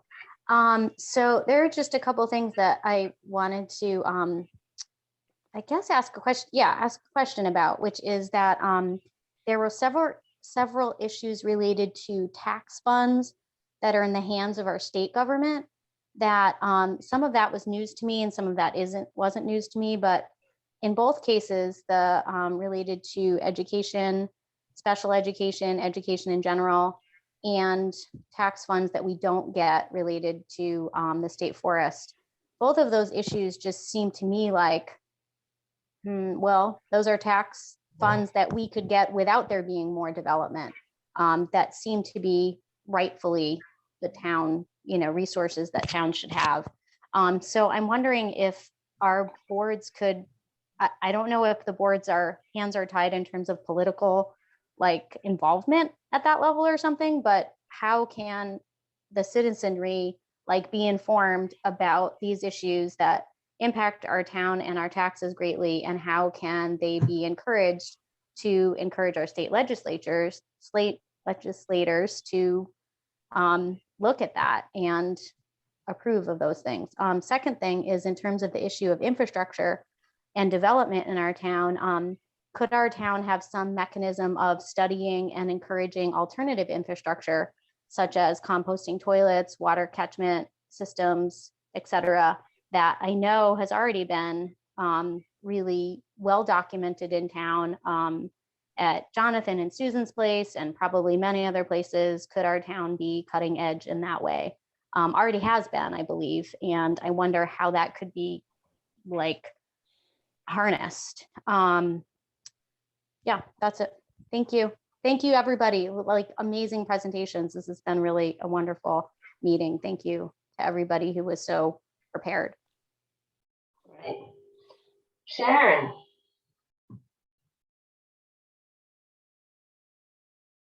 Sharon, you need to unmute. Sharon. We can't hear you. You have to unmute, Sharon. In upper right. Sorry, I was pushing the little red button. Great, thank you. I only have just to say I loved everybody's presentation, and I would love to see Caro's slides and things where I could look at them and study them. And I think really, as other people have said, and Walter has just reiterated, that trying to not pick in just little things, but to look at the overview and integrate with regenerative, it's really important. And there was so much there, I couldn't see it. So I hope the board takes that into consideration. And Caro, can you get it out to us in another way? I sent it out through the chat, but I can drop the link again.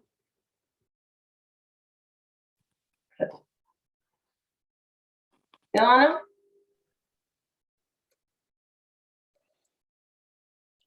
Ilana? If you want to. Yeah. I was really excited by this conversation and very interested in hearing about it. I've had a bee in my bonnet about maybe creating a residence situation for elders that is multi-generational, that we can live together with people who are really young and having babies and really old, and that the mixture would be very exciting. And especially I was keeping in mind that we're all getting older, and it would be awesome to have something like that around the common so that one could walk everywhere, to the library and the town hall and the store. Anyway, so that's just the kind of thinking I was having, and it wouldn't take much because we've all been here a while, and while our money is all invested in the house that we're living in, that can change if we have another dwelling place to move to. So I just wanted that kind of flexibility in thinking about the situation, because we're not actually as desperately poor as we think we are. And that kind of broadens the field of possibility. So I guess I'm asking folks to imagine what really would fit their lives and how to make that possible. Okay, thanks. Who did you, Sharon, or do you have your hand up again? Oh, Julia does for sure. I just wanted to say that Adam contributed something on the chat, and there's this side conversation going on that I think is really important. People might want to read the chat content to get his message and what he's talking about the effects of large-scale solar projects and what it does to the soil. You know, it's just fascinating to me. We really have to address this huge issue of our energy and climate challenges. But I think at the same time, we have to develop new ways that are healthy and not just different than fossil fuels. Healthy choices, things that make sense, you know, spending the time to think about how we're going to address this in our town, what we allow, what we don't allow, are just so critical to taking care of what we have here, which is an absolute gem. And without some real effort, you know, we could end up with things we don't want. So it was just an interesting chat that Adam contributed here in the chat box. Just wanted to call attention to that. Thank you, Adam. Thank you, everybody. Adam says he'd be happy to talk now in the meeting. Adam, if you, unless anyone else had their hand up first, or if people wanted to hear what Adam had to say. Maybe Adam, take it away. Adam? I would like to hear what Adam has to say. Yeah.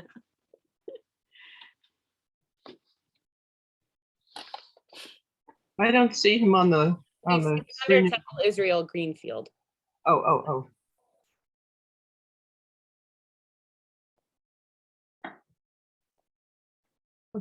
Adam.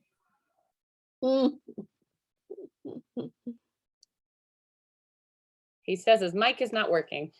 Oh. Can you join on a different device, Adam? I know I always love hearing what you have to say. Is there an option to join on a different device? He'll try. Thank you. It might take a minute, he says, so. Okay, we'll look forward to Adam finding the technology. And If people wanted, I could read what he wrote while he figures out his other, read it out loud, or if people want to hear it more from him. that would be great if you could do that, because I'm not sure that everyone has the capacity to read the chat. Sure. Adam said, "Hi all, sorry I showed up late, but just wanted to add my perspective on solar farms. I've worked on about 25 different farms across the state in various stages of development doing botanical surveys.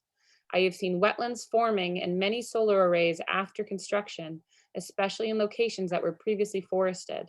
With the removal of trees and topsoil, as well as the compaction due to heavy machinery, the hydrology changes drastically. I have also reviewed sites that were seeded with a pollinator-friendly seed mix, which sounds tempting, but hard to apply. Germination rates are low, and non-native and even invasive species are introduced in the process. Thanks, Adam Cole."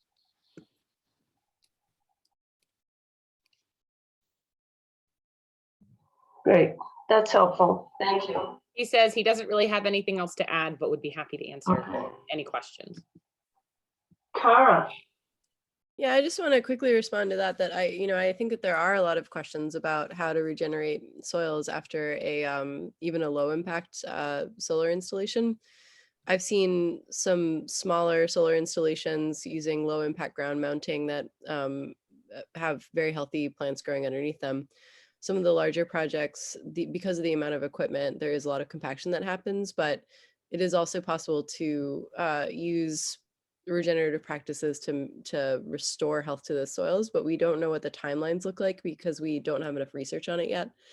And in my professional life, I'm involved in a 5-year study working on the soil health side in partnership with UMass to contribute to some research. So in 5 years, we'll know a little bit more, but we'll be trying a bunch of different restoration practices to help bring those soils back to function. Kathy, can I just let people know that the planning board is very small. And fortunately, we have been receiving help from a volunteer subcommittee, an unofficial subcommittee consisting of Seal, LaMadeline, Mary Thomas, and Laurel Facey, who have been researching solar bylaws of surrounding towns and doing research on the internet as well to try to inform the planning board as we work on upgrading our own town bylaws on solar. But it's clear that many others in town, Adam and Caro and others, have thought a great deal about solar siting and damage or advantages, economic advantages or what have you. And the planning board would welcome anyone who cares about this and knows about this to let us know. You can simply write to planning board and it will come to all of us. And you can plug into this investigation that we're engaged in right now. It seemed like such a vast topic to us. One of the reasons we're having this evening's discussion is that the solar planning is right up front for all of us at this point because of so many companies wanting to come into our small towns and cut down our trees to put up solar farms, quote unquote. So please, if you want to be involved in this conversation, there is space for you at the table. Just write to us and we can let you know when the subcommittee is meeting. And we met around the table at the Herrick Room Monday morning. But there's plenty of space for all of you to contribute because it really is one of the many things confronting us at this point. That address is planningboard@wendellmass.us. Same as the website. And if you forget, it's on the website under the planning board page. Planningboard@wendellmass.us.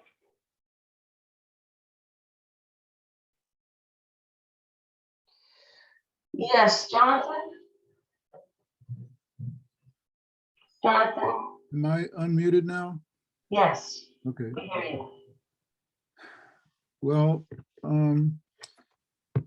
I just want to put in a word that my feelings about solar are that we've lulled ourselves a little bit into believing that, first of all, that they are really effective in solving the carbon problem, the carbon deposition problem in the atmosphere.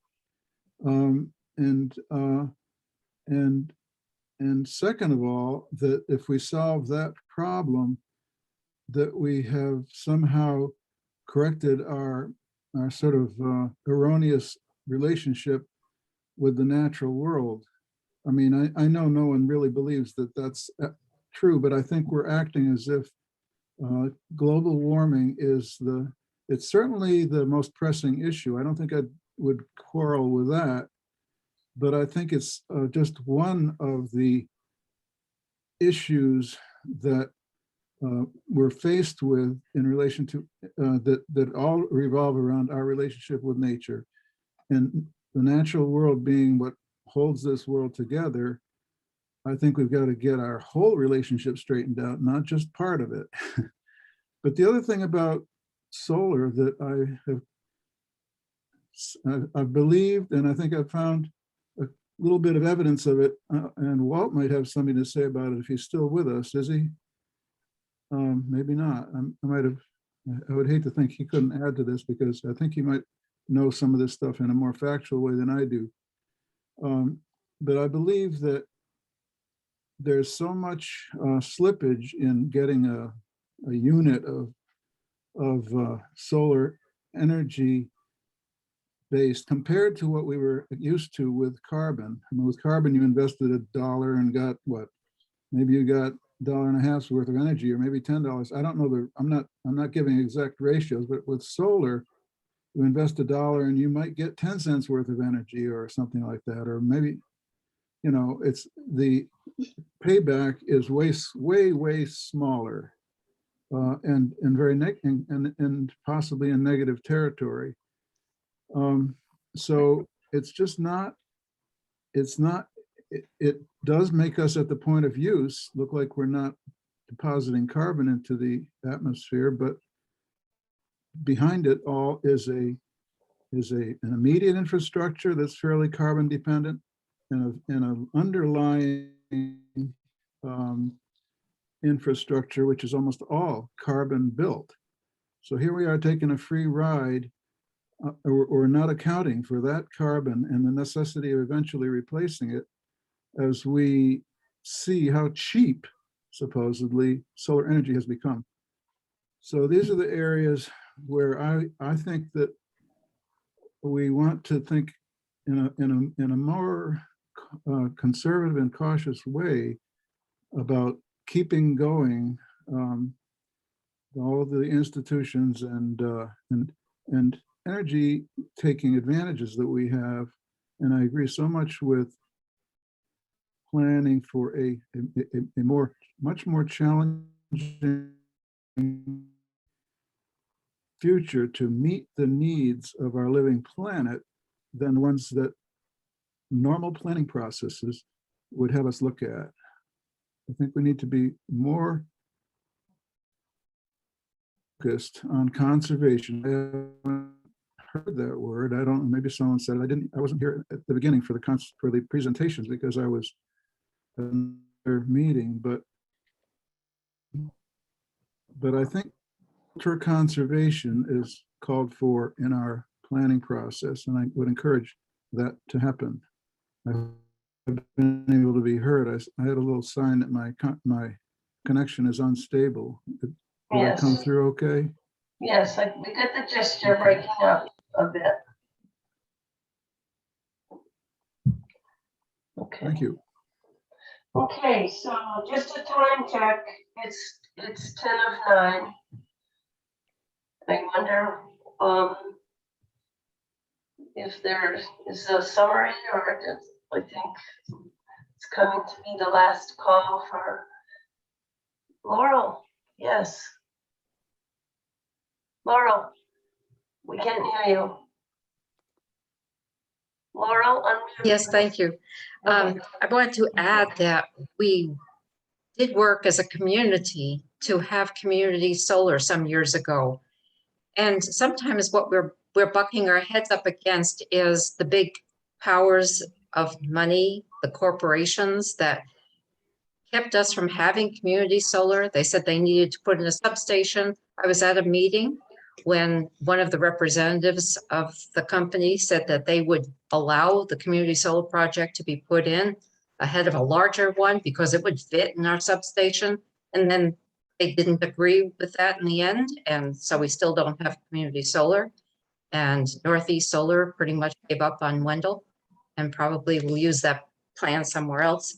So if you look at the big picture, it really is big corporations looking for cheap land, trying to do something in our town that we really don't want. And we have to be prepared, as someone has said, to know what we do want and be very clear about it. Where do we want the ground-based solar? Do we want dual use, ag and solar? You know, we really have to have all our ducks in a row. And if Carol and Adam can participate, let me invite you now to our meetings, 9 o'clock Friday morning at the library. We will be there at least 2 more weeks in a row. And after that, maybe we'll go back to Zooming, but we'll be in person at the library at 9 o'clock Friday. Great, thank you. Thank you. Anna Seeger. Hi, can everyone hear me? Yes. So I'm on the Board of Assessors. I'm currently the chair, but I've been on the board for the last 5.5 years. And I just wanted to add a couple comments. There have been some questions that have come up around how various commercial or business in town would impact the tax base. Small businesses would be only taxed under personal property, which we have a $10,000 exemption. So most small businesses in town fall under that exemption and wouldn't affect the tax base in any significant way. Larger businesses that are locally owned, the sentiment that I have heard both from business owners and from other town officials is that personal property tax affects these businesses in a negative way. And the general sentiment would be to try to tax those locally owned businesses less. So if we're talking about attracting other businesses on the scale of Diamond Farm and the Country Store, it's not going to have a huge impact unless we're really willing to continue taxing them. If we're trying to look at ways of reducing taxes on small locally owned businesses, that's not a solution to our tax revenue problem. We would need businesses on a much larger scale, which so far the only things that I've seen come through are solar and marijuana farms or dispensaries. So just a few pieces of information about that. Solar, all the panels, ground mount infrastructure is taxed under personal property. However, well, so it falls under personal property, but there's a pilot negotiated with the company. So there's a set amount of tax revenue coming in each year. In addition to that, though, the land can be taxed at a commercial rate, which is much higher than a residential rate. So there's that additional real estate tax that would come in. As far as marijuana, there's been 3 different options. There's outdoor grow, indoor grow, and a dispensary. So starting with the smallest impact tax-wise would be an outdoor grow facility. They would only have, it's possible that an outdoor grow facility would have no real property. So no structures or very small structures. In which case the only tax revenue would be from personal property, which would be most likely inventory, and an outdoor grow facility as of January 1st is going to have no inventory in town. It's going to be covered in snow, hopefully. So has very outdoor grow facilities have a very small impact, would have a very small impact on our tax base. An indoor grow facility would have the structure. So there would be a building that would be taxed under real property. And then they would be theoretically farming year round. So they would have inventory that would be taxable as of January 1st. So there would be a personal property tax bill as well. So that would certainly be a better option than an outdoor grow facility from a tax revenue perspective. And then the biggest impact on the town would be a dispensary. So I think Patty mentioned there is a town tax. I think it's up to 3% that can be applied that has to be paid to the town. So in addition to any structures that the business owns, that would be real property. Then they're going to have inventory, that's personal property. And then there would be the additional town tax on top of that. So that would have the biggest impact. I think another thing I just want to highlight that Chris touched on a little bit, I've heard a lot of people speak very eloquently about the importance of keeping Wendell the way that it is, as far as stopping some of the projects that have been proposed in the last few years. And I've also heard from often some of the same people that their tax bills are going up and up and up, and it's not sustainable. So I think it's really important to remember that by keeping Wendell the way that it is, or restricting either solar, marijuana farms, bigger businesses, even residential development, that comes with a price. and that price is higher tax bills on the tax base that we currently have. I'm not saying I'm in favor of one versus the other on a personal level. I just want to point out the correlation between the two, and how the various options would affect the town's tax base. The other last quick comment I'll make on state land. I know Doug Tanner has looked into this along with the Chapter 70 funding, because I know he's working really hard to change the way the state funds special ed, especially for small towns, but also he looked at the state land, and when he and I were talking about the numbers, we do get paid by the states. A set amount is, we don't have any control over the value. The state determines what we get paid for the state land. But when we looked at it, comparing it to what that land would be valued at if it was owned by individuals, it was comparable. And if you take into consideration that a lot of people in town have land in Chapter 61, so either in forestry, agriculture, or sorry, I'm blanking on the third, recreation, which reduces the value further. If that land was owned privately and in any of those programs, it would be bringing in even less money than we get from the state. So it seemed like not a great area to be spending our time in changing, and more energy should be spent focusing on trying to change the way special ed is being funded from the state. Thank you. Great. That's interesting, Ray. Thank you. I just, I wanted to kind of, that was really interesting, first of all. And I think it's interesting to hear that recreational marijuana is actually, or retail marijuana is fairly, say, revenue generating for the town, because I think under our bylaw right now, it basically gets treated under our retail bylaw. And I think the challenge, right, for Wendell is figuring out, oh, well, where in town would a place like that work, you know? And I think there are actually a few places, if you think around town, places that maybe are vacant now, that are buildings existing that have a pretty good proximity to, you know, commercial areas. You know, you could think about places to site that sort of thing that might have minimal impact, you know, assuming hours of operation are reasonable, things like that, you know, light pollution, all those sorts of things.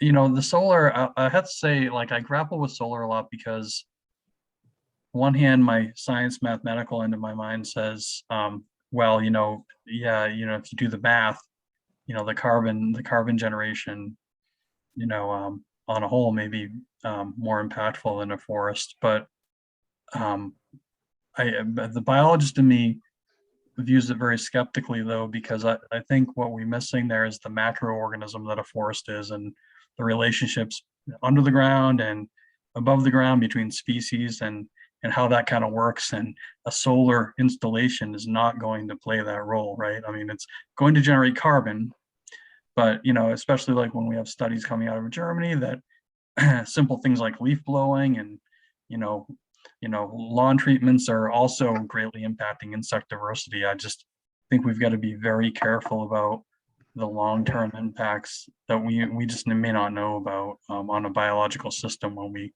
come in and alter it that way to such an extent. So the other thing I just wanted to say is Massachusetts is unique and from a land conservation perspective, where like land protection of the natural resources is enshrined in our Constitution, Article 97. So like permanently conserved land falls under Article 97. It's for the benefit of, you know, it falls under, basically the philosophy is conserved wild land has a public benefit, right? Whether it's species diversity, recreating, whatever, it is all sorts of different benefits. And I did want to say that Chapter 61's come up a couple of times, and I just want to mention that while that land is taxed at a lower rate, the town benefits in two ways. One, it's kept in a primarily wild or kind of natural condition, but also the town has a right of first refusal when that land comes up for purchase. So there is a trade-off, right? It's not just that land in chapter 61 is getting a lower tax rate and, you know, it's kind of not fair because I'm paying higher taxes here. The town does derive a certain benefit, theoretical, if it can act on that benefit. But it's things to balance, you know. I really skeptical about solar. I think it's great on a canopy in a parking lot, you know, where cars aren't under it and you're generating electricity. It's great on a rooftop. But when you start messing with biological systems, I mean, that's what's kind of got us in the mess that we're in right now to begin with. So, you know, I just think, and what I would like to see is, I think solar right now and energy storage are big threats that we have actually right now in front of us as a town. I'd like to see resources really put there. And I would like to see boards say, well, if we don't have the money or expertise to act on this, come to the town meeting and say, give us $7,000 so that we can hire a consultant to help us draw a bylaw, or let's get a bunch of committees together and figure out how to tackle this, because I think that we need to act, you know. We're seeing it happening all around us. It's energy storage facility, I think, being talked about in town here. And I think it would be a small amount of money to spend for a relatively large benefit by having something on the books that helps us regulate these, regardless of how we think about regulating them, you know, in terms of supporting them or restricting them or whatever. So. Just wanted to point out that it looks like Adam was finally able to join us and has also put a couple more comments into the chat. So if we can squeeze in to hear from it. No, still no mic? Oh, bummer. Okay. Chris, I see your hand. So I'm thinking, Christopher, that it's past 9 o'clock now. And I'm guessing that most people in the meeting would probably stay till 11 or 12 if we kept talking, because we care so much about these topics. But I think it's also true. A recent study showed that people that go to bed between 10 and 11 are healthier. So presumably some of us would like to do a few things before we hit the sack at 10 o'clock or whatever. So perhaps we should adjourn with great thanks to everybody. I don't know, if you go to your reaction button at the bottom and do a thumbs up if you'd like to have another one of these meetings in the future, maybe in January, we could continue these discussions, because the planning board really benefits from this. I'm seeing a lot of thumbs ups there. So maybe that's cause enough for us to plan another one of these early in the new year. Christopher, do you want to talk us out and thank us? Actually, finally? could I point out that everybody can save the chat? If you go down to the lower right-hand corner of the Zoom screen, there are 3 little dots next to a smiley face. Huh. If you click on that, it'll say a bubble will pop up that says save chat, and you can save the chat to your computer. Not seeing that, Kathy. I mean, Mary. 3 little dots at the bottom of the screen on which side? On the right side. In the chat. In the chat. Oh, I see. In the chat itself. Oh, great. Yeah, there it is. Good. Oh, yeah, yeah. Okay. Yeah. Yeah, great. Good eyes. Good eyes. So thank you all so much for coming. And this has been recorded. And also Ashley, our recording secretary, has been with us all evening too. So I think the planning board will go over so much of this together and benefit from it. Christopher, you want to have the final words? I just wanted to say thank you. You know, looking over this screen of all these people that I love and respect and value, that is what matters here. The land matters, and us together matters, and we pulled together tonight as we have so many other times. So here we are. Thank you. You all. Good night. Thank you everyone so much.